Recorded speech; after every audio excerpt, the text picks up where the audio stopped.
नमस्कार दोस्तों, 12th fail किताब के चैप्टर 18 में आपका स्वागत है। चैप्टर 18। मनोज के पास सामान के नाम पर एक सूटकेस, बाल्टी, कुछ किताबें और एक गद्दा था। वह एक तांगे में अपना सामान रखकर दौलतगंज स्थित साहित्य सभा की लाइब्रेरी पहुंच गया। सामने 100 साल पुरानी बिल्डिंग थी, जिसके भूतल पर टिम्बर की दुकानें थी और प्रथम तल पर साहित्य सभा का बोर्ड लगा था। गोल चक्करदार सीढ़ियों से अपना सामान लिए वह सभा की लाइब्रेरी में पहुंच गया। इस बड़े हॉल में चारों तरफ किताबों से भरी अलमारियां, बीच में पाठकों के पढ़ने के लिए टेबल और बेंच, काव्य सम्मेलन और दूसरे साहित्यिक कार्यक्रम के लिए 2 तख्त का छोटा सा मंच के पास में लेक्चर डेस्क और माइक रखा था। लाइब्रेरी की दीवारों पर देश के तमाम बड़े साहित्यकारों और महापुरुषों की तस्वीरें लगी हुई थीं। मनोज ने रात को सोने के लिए मंच को ही अपना बिस्तर बना लिया। सुबह शाम 2 घंटे लाइब्रेरी में लोग किताबें पढ़ने आते थे। बाकी समय वह लाइब्रेरी में अकेला ही रहता। इस अकेलेपन को दूर करने का काम उसके लिए लाइब्रेरी की किताबें करती थी। उसने लाइब्रेरी की किताबें पढ़ना शुरू कर दी। वह इतिहास, साहित्य, जीवनियां, प्रतियोगिता, दर्पण जैसी पत्रिकाएं पढ़ने लगा। उसने Abraham Lincoln, Edison, Albert Einstein, Everest पर चढ़ने वाले तेनजिंग नार्गे जैसे कई जुझारू लोगों की जीवनियां पढ़ डाली। मनोज ने अपनी तनख्वाह के 300 रुपये भोजनालय में जमा कर दिए। उसके रहने, खाने और पढ़ने का इंतजाम हो गया। महीने में 2 बार शाम को लाइब्रेरी में काव्य गोष्ठी होती, जिसमें शहर के कवि साहित्यकार इकट्ठा होते। सामाजिक, साहित्यिक विषय पर परिचर्चा का आयोजन भी होता। मनोज को इन आयोजनों की जिम्मेदारी भी निभानी होती थी। फर्श बिछाने और माइक लगाने जैसे काम भी उसे ही करने पड़ते थे। मनोज ध्यान से विद्वानों के भाषण सुनता। उसकी इच्छा होती कि वह भी मंच से भाषण दे या अपनी लिखी कोई कविता सुनाए, पर मनोज को मौका नहीं मिलता। उसे मंच पर खड़े होकर बोलना एक अद्भुत और दैवीय काम लगता। जब सभा का कार्यक्रम समाप्त हो जाता और सभा में कोई नहीं होता, तब मनोज माइक चालू करके भाषण देने का अभ्यास करता। अकेले अपने विचार उस विषय पर देता जो कुछ देर पहले परिचर्चा में विद्वानों ने उठाया था। खाली हॉल में उसे सुनने वाला कोई नहीं होता, पर वह कल्पना करता कि सामने श्रोता बैठे हैं। इस तरह वह अपना ज्ञान बढ़ाने और बोलने का अभ्यास करता रहता। एक रात काव्य सम्मेलन के बाद एक कवि लाइब्रेरी में ही रुक गए। कवि की बस सुबह थी। सुबह कवि ने नहाने के बाद मनोज से कहा, क्या आपके पास बालों में लगाने के लिए तेल मिलेगा? मनोज ने संकोच से कहा, तेल नहीं है। कवि निराश हुए, पर उन्होंने उम्मीद नहीं छोड़ी, कोई बात, वही कंघा ही दे दो, बिना तेल के ही बाल बना लूंगा। मनोज के पास कंघा भी नहीं था। उसने फिर संकोच से कहा, कंघा भी नहीं है। पर कवि हार नहीं मानी। उन्होंने अपनी फरमाइश को बदलकर फिर से कहा, कैसे लड़के हो भाई तुम? चलो शीशा ही दे दो, अपनी शक्ल ही देख लूं एक बार। मनोज ने फिर से वही उत्तर दिया, शीशा भी नहीं है। कवि को अब मनोज को देखकर आश्चर्य हो रहा था। उसने मनोज के उम्र के कई लड़के देखे थे जो सुंदर दिखने और फैशन करने के दीवाने रहते थे। कवि ने कहा, जिस उम्र में लड़के नए नए फैशन करते हैं, उस उम्र में तुम यह तपस्या क्यों कर रहे हो? मनोज ने कहा, मैं पीएससी की तैयारी कर रहा हूँ। पढ़ाई के खर्च के लिए यहाँ नौकरी करता हूँ। तेल कंधे की जरूरत ही नहीं पड़ती। 1 साल से तो मैंने अपनी शक्ल ही आईने में नहीं देखी। एक छुपा हुआ गर्व उसकी आवाज में झलक आया था। अनजाने कवि के सामने उसके चेहरे पर चमक आ गई थी। अपनी बात पूरी करके मनोज कवि का थैला लिए नीचे टैंप में बिठाने जाने लगा। जाते समय कवि ने मनोज को आशीर्वाद दिया, तुम जरूर सफल होगे बेटा। मनोज ने जाते समय कवि के पैर छू लिए। कवि की आंखें गीली थी। उसमें कोई सरल कविता झिलमिला रही थी। 4-3 महीने मनोज को लाइब्रेरी में रहते हुए हो गए, लेकिन उसका कोई भी दोस्त हालचाल जानने नहीं आया। यहाँ तक कि पांडे भी इन 3 महीनों में 1-2 बार ही उससे मिलने आया था। मनोज महसूस करने लगा कि उसका इस पूरे ग्वालियर में कोई नहीं है, उसे अकेले ही रहना है। लाइब्रेरी के 2 घंटों को छोड़कर यह बिल्डिंग उसे भुथा अकेलेपन का एहसास कराती। इस अकेलेपन से बचने के लिए उसके पास किताबों के अलावा कोई सहारा नहीं था। एक दिन वह लाइब्रेरी में मैक्सिम गोर्की का उपन्यास माँ पढ़ रहा था। उपन्यास के नायक पावेल की माँ के संघर्ष और जिजीविषा को देखकर उसकी आंखें भर आई। वह पावेल की माँ में अपनी माँ की कल्पना करने लगा। उसकी माँ भी तो लगातार जूझ रही है, हर मुसीबत में माँ ही तो है जो उसे ग्वालियर में टिके रहने की ताकत दे रही है। मनोज उपन्यास पढ़ ही रहा था कि उसके मम्मी पापा गांव से उससे मिलने लाइब्रेरी में आ गए। उसने अधूरा उपन्यास बंद किया। माँ उसका रहन सहन देखकर समझ गई कि बेटा कष्ट में रह रहा है। माँ प्यार से उसके सर पर हाथ फेरने लगी। पिता के पास कहने और समझने के लिए कुछ था नहीं, इसलिए वे हॉल में लगी हुई साहित्यकारों और महापुरुषों की तस्वीरें देखने लगे। ज्यादातर चेहरे उन्हें अपरिचित ही लगे, लेकिन बातचीत के लिए विषय तलाशते पिता को विषय मिल गया। इसके पहले कि मनोज उनकी नौकरी और सस्पेंशन से बहाली पर प्रश्न पूछे, उन्होंने उससे एक तस्वीर की तरफ इशारा करते हुए पूछा, यह कौन है? मनोज ने उत्तर दिया, मुक्तिबोध। पिता, मतलब? पिता की सरल अज्ञानता पर उसने मुस्कुराते हुए उत्तर दिया, इनका नाम मुक्तिबोध है। कवि हैं, बहुत अच्छी कविताएं लिखते हैं। मोए तो वो मुंशी ठीक लागतो। मैंने पढ़ी थी स्कूल में कहानी, बुई डुकरिया वाली। पिता ने मुंशी प्रेमचंद के कथा संसार बारे में अपनी राय व्यक्त की। माँ ने पिता को व्यर्थ की बातों में उलझा हुआ देखा तो नाराज हो गई। तुम देख रहे हो मोड़ा कैसे रह रही है, कैसो कमजोर हो गयो, तो नौकरी ठीक ते कर लो। माँ ने अपने मन का दर्द पिता से सुनाया।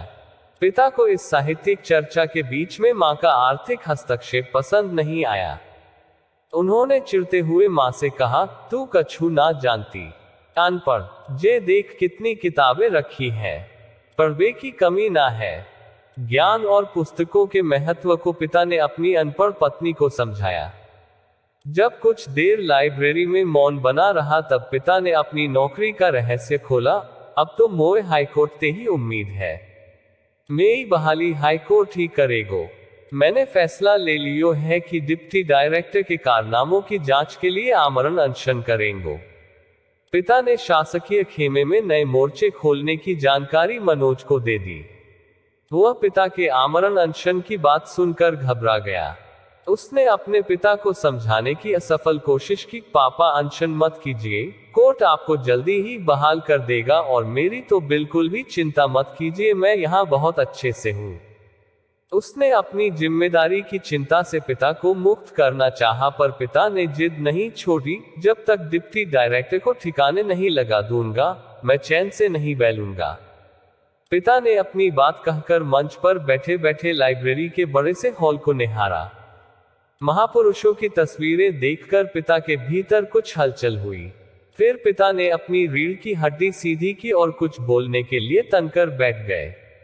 मंच पर बैठे पिता मनोज से कहने लगे, आज इस देश की सबसे बड़ी समस्या बेईमानी है। सब स्वार्थी हो गए हैं, सबको अपनी फिक्र है, देश की किसी को फिक्र नहीं है। पिता आगे कहना जारी रखते हैं, तेरी माँ तो अनपढ़ है पर तू पढ़ा लिखा है, मेरी बात समझ सकता है। पिता के मुंह से अपनी तारीफ सुनकर मनोज को खुद पर गर्व महसूस हुआ।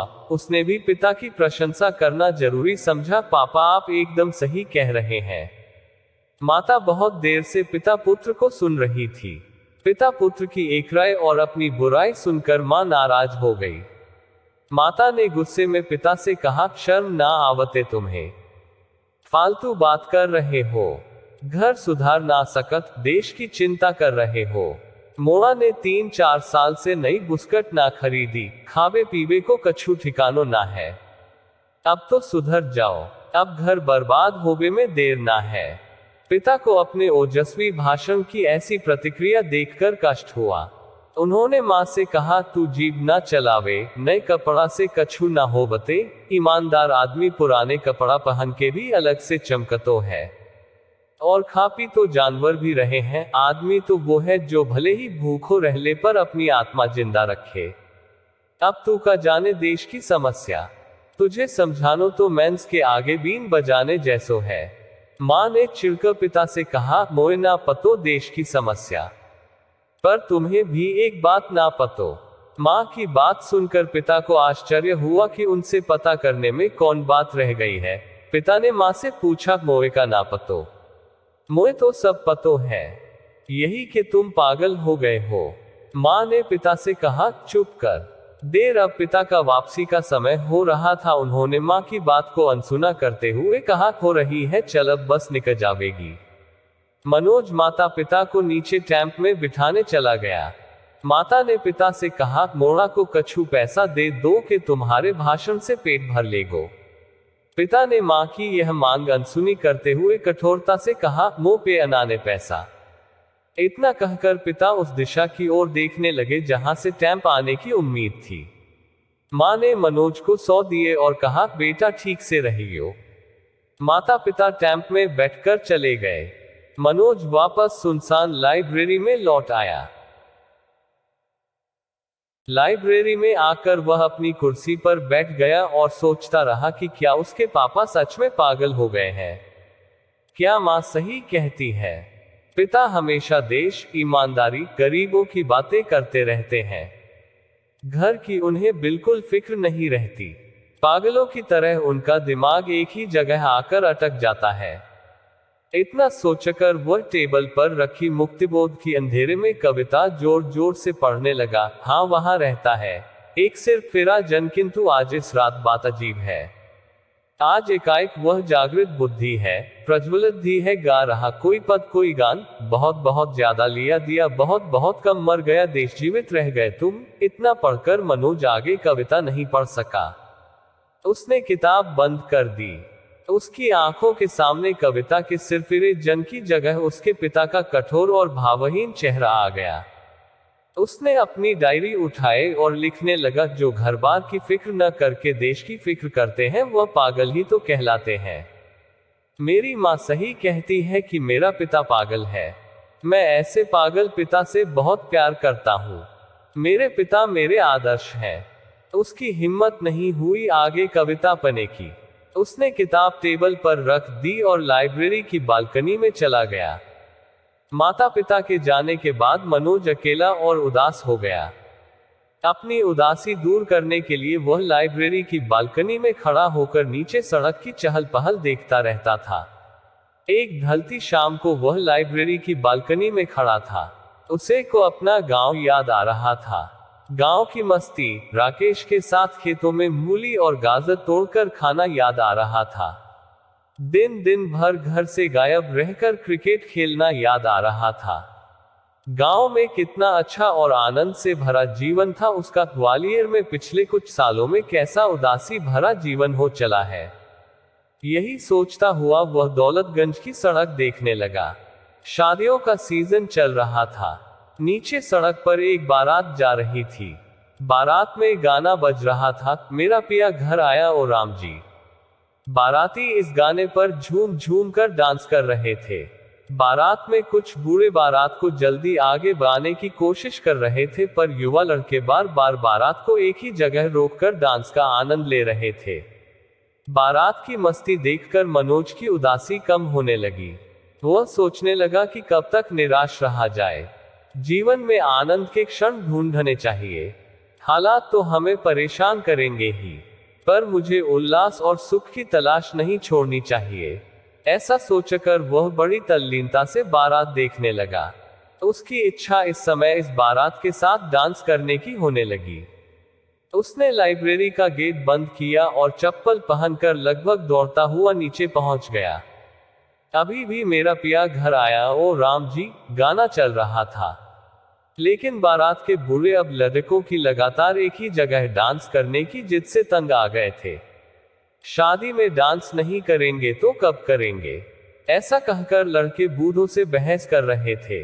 पर शायद बूढ़ों को लड़की वाले के दरवाजे पर पहुंचने की जल्दी थी, इसलिए वह बारात को जल्दी जल्दी आगे बढ़ाने लगे। युवा डांसरों के चेहरों पर डांस न कर पाने की निराशा दिखने लगी थी। मनोज जब वहां पहुंचा तो बारात आगे बढ़ने लगी थी।